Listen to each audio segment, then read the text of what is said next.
Desk Défense du consommateur, deuxième réponse à une question commentaire YouTube de Stéphane Rebosque 7474.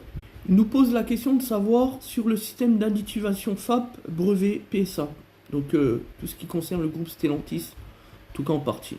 Il nous demande de savoir combien que l'additif il peut durer une fois qu'il a été remis à niveau ou alors que la poche a été effectivement remplacée. Alors il faut savoir qu'il n'y a pas réellement de kilométrage. D'ailleurs, nous-mêmes, professionnels d'automobile ou quiconque, ne peuvent pas déterminer de manière concise le kilométrage qu'on va pouvoir rouler. De toute manière, il y aura à un moment ou à un autre l'alerte au tableau de bord. Et pour les modèles après 2015-2016, le voyant moteur avec faites réparer le véhicule, etc. Enfin bref, dans tous les cas, on aura une information qui permettra de diriger le consommateur vers le garagiste, etc., etc., tout simplement.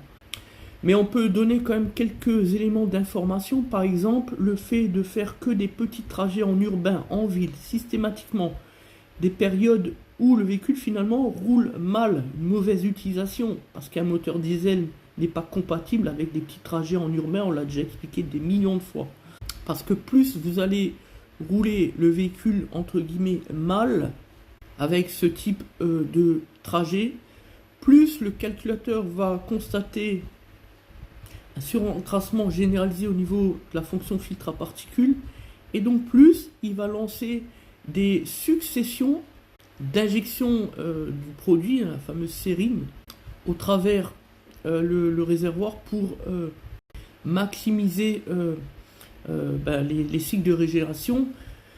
Cycles de régénération qui, eux, seront systématiquement avortés parce que justement le véhicule ne roule pas suffisamment, etc. C'est le cercle vicieux, etc. Deuxième élément de réponse, comme je le disais, lorsque vous allez à la pompe, quand vous allez faire votre plein de carburant, suite à cela, le calculateur va savoir, puisqu'il y a ce qu'on appelle le fameux petit capteur présence bouchon derrière le bouchon de réservoir.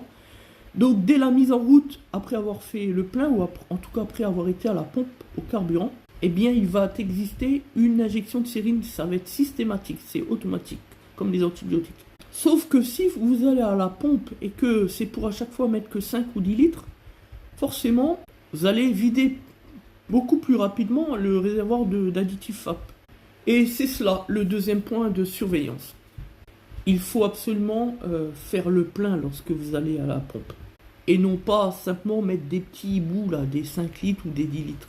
Parce que naturellement, vous allez le payer cash au niveau de l'additif et de cette réparation après-vente chez le garagiste. Voilà.